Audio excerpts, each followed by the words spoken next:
no solamente se trata de la parte clínica, sino de todo lo que hay alrededor, ¿no? Como mencionabas, los papás, tal vez los maestros, ¿no? Entonces, Los hermanos. sí, exactamente. Y hablabas también de algo, yo una vez lo escuché, que creo que es algo de tanatología, en algún momento lo tocaron, algo así sobre que cuando nuestro hijo nace con alguna discapacidad, nosotros tenemos que vivir un duelo también, porque es esa idea que tenemos de este hijo que decías hace rato en esto del viaje a Holanda, pues también el que tenemos que renunciar para hacer estos cambios que tú comentabas, ¿no? De hablar específicamente más a la parte de los maestros, ¿no? De preescolar, de primaria, de secundaria, y donde ven una situación anormal en las conductas, ¿no? Es decir, este niño no es como los otros, lo catalogan así, ¿no? Y a veces hay algunos que cometen el error de generar el diagnóstico sin ser como los especializados. La pregunta es entonces, ¿a quién le corresponde dar el diagnóstico del autismo y cuándo se establece este diagnóstico? Es decir, ¿hay un estudio neurológico para respaldar el diagnóstico? ¿No lo hay? ¿Qué nos podrías platicar sobre esto? Mira, actualmente ya tenemos escalas donde ya podemos establecer un diagnóstico con ellas. De hecho, debo decirte que ya tenemos una escala mexicana, que eso realmente para mí es fantástico. Sí. Y hace rato te decía, ¿no? Parte de esto es, y tengo ya una certificación en detección e intervención. Sin embargo, debo decirte que como psicóloga, y tú lo sabes, el primer paso que tenemos que hacer es siempre canalizar a neuropediatría, porque el diagnóstico de autismo es muy complejo, ¿no? No es un diagnóstico en el que tú ves al niño 3 minutos y vamos, ¿no? Ya está el diagnóstico, ¿no? Y vámonos, ¿no? La verdad es que conlleva muchas cosas y, y haciendo una referencia de, y vamos a pensar en este maestro que está en preescolar, porque por lo regular es cuando empiezan a notarse, porque recordemos, si bien lo mencionaste, hay un proceso de duelo en este papá y recordemos que va a ser la primera, va a ser la negación.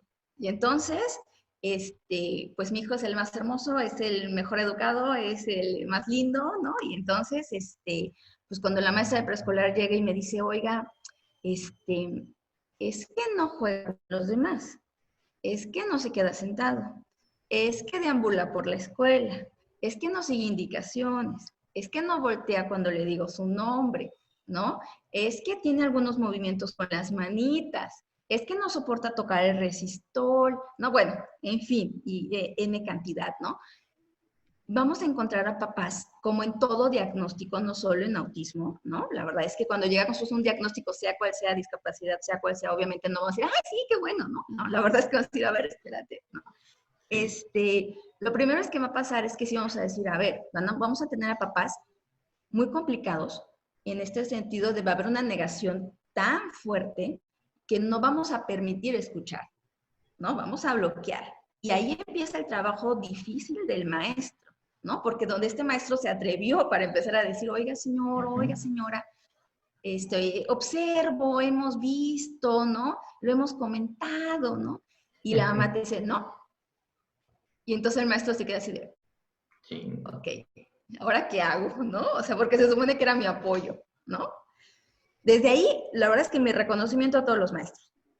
Pero también vamos a encontrar a papás como en todos los lugares, y vuelvo a insistir, como en todos los diagnósticos, con y sin diagnóstico también, ¿no? Porque también los niños con y sin diagnóstico, los papás de estos niños con y sin diagnóstico, también somos muy complicados. Vamos a encontrar papás que también van a preguntar a la maestra, sí, fíjese que yo también lo observé, oiga, ¿y a dónde lo llevo? ¿No? Y entonces empieza la primera pregunta, ¿ahora qué hago? O sea, ¿a dónde voy? O sea, ¿lo llevo con quién? Lo llevo con el médico, lo llevo con el pediatra, lo llevo con la maestra, la llevo con el psicólogo, la llevo con el psiquiatra, la llevo con el neurólogo pediatra, sin tomar en cuenta todas las creencias religiosas que pudiéramos tener. Y entonces, lo primero que tendríamos que hacer es acudir a un neuropediatra. El neuropediatra y el psiquiatra tendrían que ser los especialistas quienes podrían emitir este diagnóstico.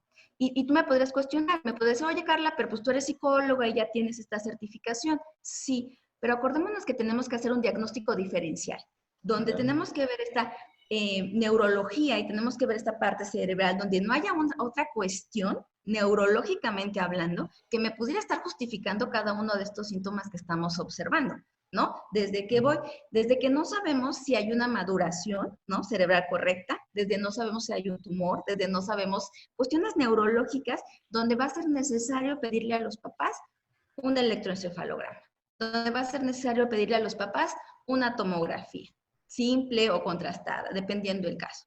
Y entonces, oye, entonces en la tomografía y en el electro sale que tiene autismo. No. Lo que vamos a hacer con esos estudios neurológicos es descartar y evaluar la situación neurológica de ese pequeño. Y entonces vamos a ver que en la mayoría de nuestros niños todo esto sale bien y entonces decimos, neurológicamente hablando, nuestro cerebro está funcionando, ¿no? No hay el electro sale correcto, entonces decimos, ok, no hay epilepsia, ¿no? Entonces, punto bueno. Y entonces empezamos a hacer un diagnóstico diferencial que nos pueda arrojar el diagnóstico certero de lo que estamos hablando. Porque es bien importante esta parte de hacer un diagnóstico formal porque hay diagnósticos erróneos, ¿no? Donde a la primera instancia ya es autismo, ¿no? Y por desgracia también, hace rato te lo mencionaba, se habla más de autismo, pero también al hablar tanto de autismo, alguna vez se manejó esta parte de la epidemia del autismo, ¿no? Y pareciera que todos los diagnósticos ahora, el niño no se siente autismo, el niño no habla autismo, el niño no juega autismo, ¿no? Como hace algunos años con el déficit de atención, si te acuerdas que también hubo como un boom, ¿no? O sea, todo era déficit de atención, atención. sí, ¿no? O sea, todos, ¿no? Sí. Entonces hay que tener mucho cuidado con esto, hay que ser profesionalmente hablando y éticamente hablando. Creo que se vale decir, no soy la persona correcta, ¿no? No tengo la formación o los instrumentos necesarios en este momento. Canalizar a las personas correctas, ¿no? Porque finalmente no estamos hablando de una receta de cocina, estamos hablando de la vida de una familia, ¿no? Sí. Entonces, resumiendo toda tu pregunta, hay escalas ya, hay pruebas donde nos arrojan ya evaluaciones. Estamos hablando de un ADO, estamos hablando de un ADI, estamos hablando de un CRIDI, estamos hablando de un BM, o sea, estamos hablando ya, estamos hablando ya de pruebas estandarizadas que nos arrojan, ¿no? Toda esta situación en cuanto a criterio diagnóstico. Sin embargo, siempre es sugerible la visita con neuropediatría o paidopsiquiatría, recordando obviamente que nosotros como psicólogos vamos a poder hacer una detección y posiblemente podamos dar un diagnóstico previo, ¿no? Pero no estamos autorizados para recetar, ¿no?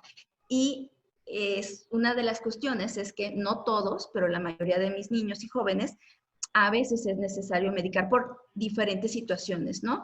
Crisis de angustias, alteraciones de sueño, algunos sí presentan epilepsia, ¿no? Algunos sí presentan déficit de atención, o sea, hay comorbilidad y esta comorbilidad nos va a llevar a la necesidad de un medicamento y nos va a llevar a la necesidad de medicamentos que nos puedan mejorar la calidad de vida y que terapéuticamente hablando nos ayuden a avanzar más rápidamente con estos pequeños.